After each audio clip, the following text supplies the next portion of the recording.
So according to the Sumerians, Enki and Enlil was the son of Anu. And, you know, they basically, Enlil and Enki had a feud for rulership over the planet Earth. And this is also metaphysical as well, these stories. But we'll get into it in both ways, both symbolic, and we'll get into it physically. So, you know that these beings could come down to the human body, but I'm gonna get to that. So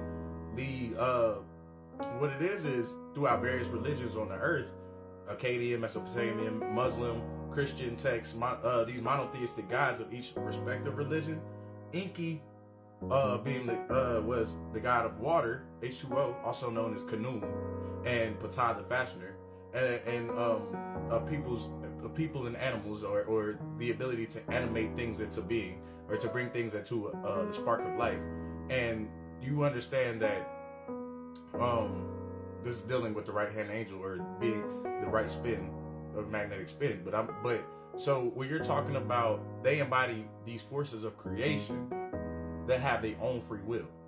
And Enki being a creator and fashioner of the human body, making humans to help the Anunnaki, pretty much when they say mine for gold, is that they couldn't use a physical body to mine for gold. So they had to be able to use, to bring themselves into a physical existence using grafting, using DNA, learning, being master geneticists, being scientists. They're scientists.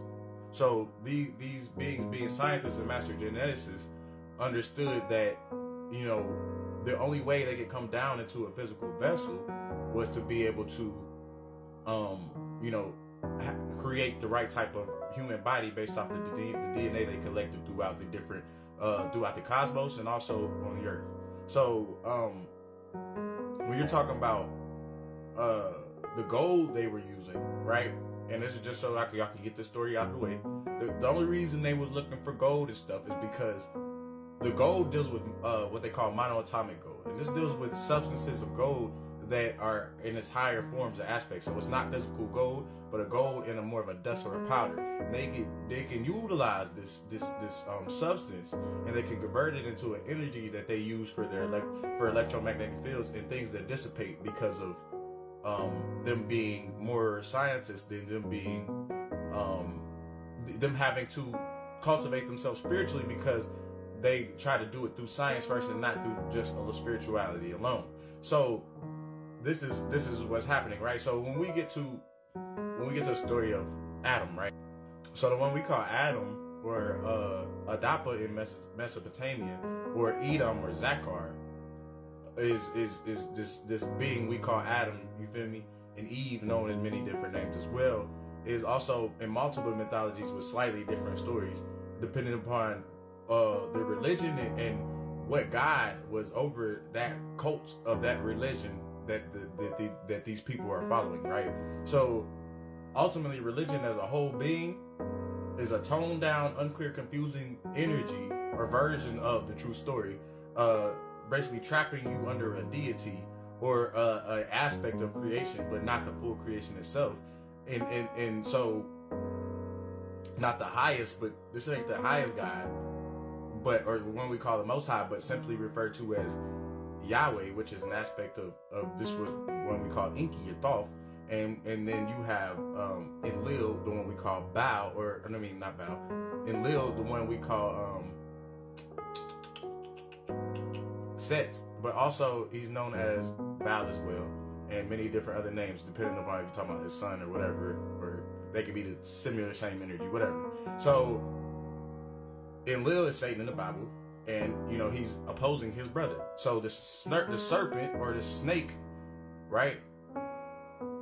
Nahash, right? If you look up who Nahash is, the snake, the whisperer, you understand that the snake is a representation of the negative polarity of being, which is talking about these negative beings of the negative reptilians, or negative Enlil and his folks, or his groups of beings.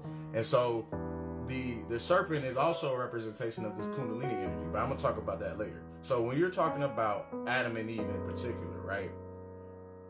People think that Adam had no knowledge of death while he was in the Garden of Eden, right? But the angels told Adam and Eve that they would die, but did they really mean a physical death? You feel what I'm saying?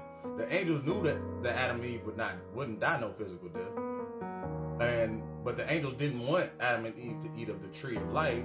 I mean the tree of knowledge, because they would come from a state of bliss to a state of awareness to pretty much be in a state of division. But I'm gonna get to that in a second. So the whole point of them being naked in the garden until they ate of the fruit is once the apple is eaten, their eyes will be open.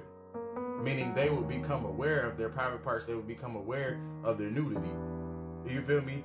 Because you got to think they was not looking at it in shame at first. They didn't look at their naked parts in a negative or unthoughtful manner. They looked at it more like, it was more of a natural state of being. So when they ate of this thing called the poppy seed, right? They got high. And if you know anything about opium, the poppy seed, Adam caught an erection and Eve's nipples became hard, and they started to lust after each other. References Holy Tablets by Dr. Malachi Z. York, and also as well when you're talking about the Sumerian and Mesopotamian texts, as well as the Bible and many different other things like that. So after they started to lust after each other pretty much. So the drug was a poppy seed, right? And this is a plant that's mainly in Africa and Ethiopia, and it has a similar effects to opium, and also can make you aroused initially, and then eventually you chill out, right? But after having sex, Adam and Eve sewed fig leaves together to cover their private parts. And after the stimulation wore off, they felt as if it was wrong to be naked.